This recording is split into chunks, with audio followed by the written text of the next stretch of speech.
Jadi Selamat siang semuanya. Di sini kami kelompok 3 ingin mempresentasikan hasil kerja kelompok kami tentang pendidikan multikultural di Inggris. Saya Astrid Falagundal sebagai moderator. Saya Hani Rahmawati dengan NIM 079 sebagai pemateri. Saya Rafiko Sani dengan NIM 021 sebagai pemateri. Saya Nafita Rasyawati dengan NIM 082 sebagai pemateri. Saya Ijal Syafurba dengan NIM 087 sebagai pemateri. Di sini akan dibaca oleh saudari Hani.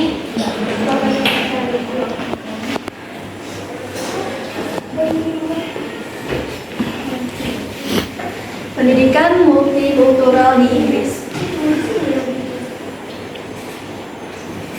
Pendidikan multikultural merupakan salah satu alternatif sebagai wahana pembelajaran untuk menanamkan dan menumbuhkan toleransi terutama untuk anak usia dini. Pendidikan multikultural adalah pendidikan yang menanamkan pentingnya menghargai keberagaman. Jadi artinya ini sebagai toleransi terhadap berbagai negara. Baiklah, ini akan saya kembali ke moderator. Oke, bakal dilanjutkan oleh saudari Rafica.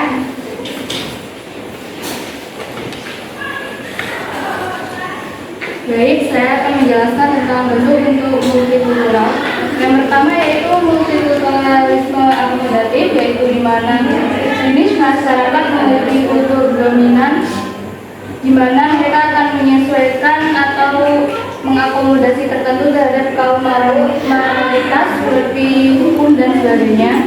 Yang kedua ada multikulturalisme otonomis, yaitu berbeda dengan akomodatif, di mana masyarakat plural yaitu masyarakat yang memiliki keberagaman seperti segi budaya dan ras etnis. Yang ketiga yaitu multikulturalisme interaktif atau kritikal, yaitu di mana jenis masyarakat kota tidak berfokus pada kehidupan otonom tapi lebih berfokus pada bentuk penciptaan kolektif. Yang keempat yaitu multikulturalisme isolasionis, yaitu masyarakat lebih mementingkan hidup secara otonom atau berdiri sendiri dan minim akan interaksi dengan satu sama lain. Dan yang terakhir yaitu multikulturalisme kosmopolitan.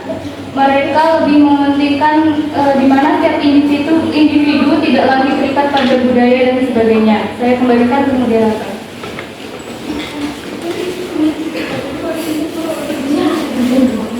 Oke, di sini akan dilanjutkan oleh saya sendiri.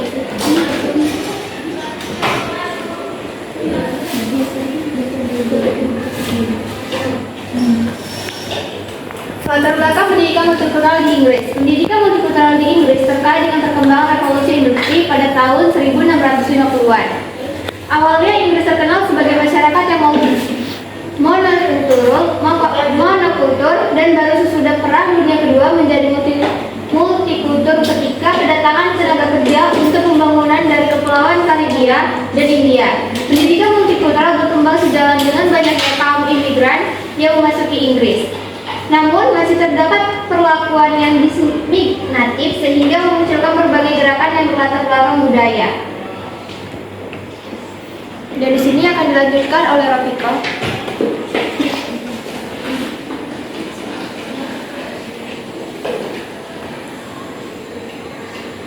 Baik, di sini saya akan menjelaskan tentang tujuan dari pendidikan multikultural. Pendidikan multikultural memiliki dua orientasi tujuan. Yang pertama penghargaan kepada orang lain atau respect for others, yaitu diharapkan dapat membantu peserta didik untuk mengembangkan penghargaan terhadap keberadaan kelompok etnik dan kultural di masyarakat agar tumbuh perspektif multikultural di kalangan para peserta didik. Yang kedua adalah penghargaan kepada diri sendiri atau respect for self, yaitu pemberian kesempatan terus-menerus kepada peserta didik dalam rangka mengembangkan pemahaman diri yang lebih baik. Pengembangan diri ini mencakup 3 hal, yaitu yang pertama kurikulum untuk membantu peserta didik mengembangkan identitas diri. Yang kedua, kurikulum harus membantu peserta didik untuk mengembangkan konsep diri. Dan yang ketiga, kurikulum harus membantu peserta didik untuk mengembangkan pemahaman diri yang lebih baik. Jadi intinya tujuan dari pendidikan multikultural itu adalah untuk mengembangkan peserta didik menjadi pribadi yang lebih baik dan meningkatkan pemikiran agar peserta didik menjadi peserta didik yang lebih bertoleransi akan nilai-nilai moral dan nilai-nilai toleransi yang mendukung peserta didik untuk mengetahui dan mempertahankan standar kehidupan. Baik, saya kembalikan ke moderator. Di sini akan dilanjutkan oleh Saudari Ica.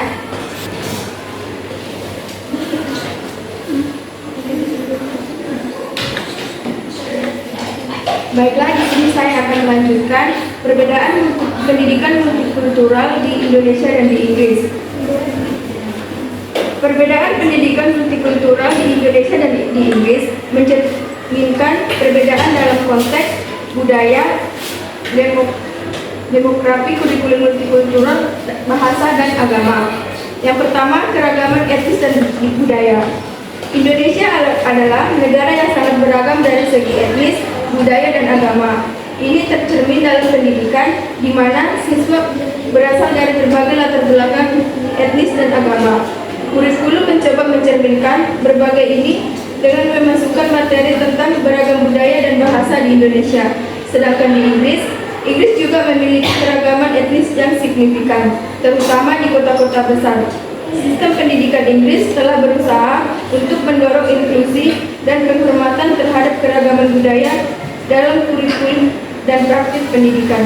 Yang kedua, kurikulum multikultural.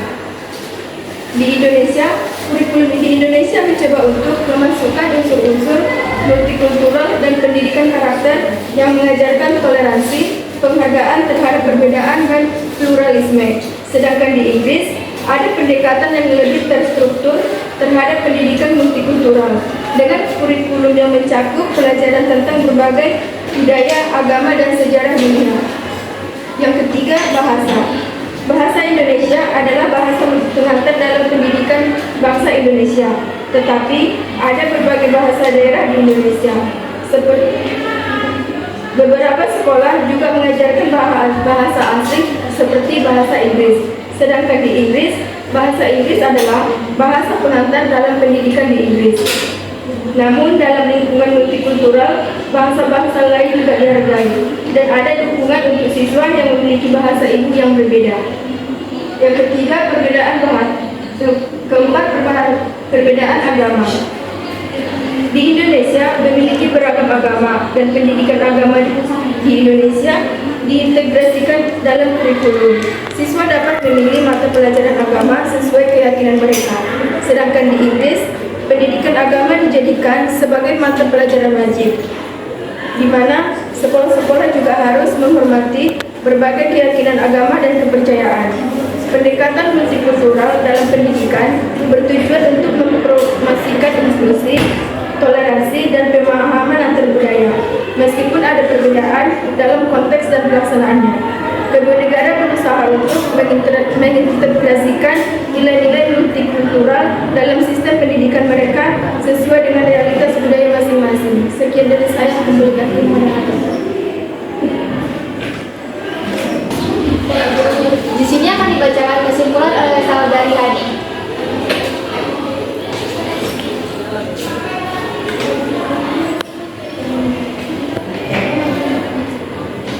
Baik, di sini saya akan membaca kesimpulan.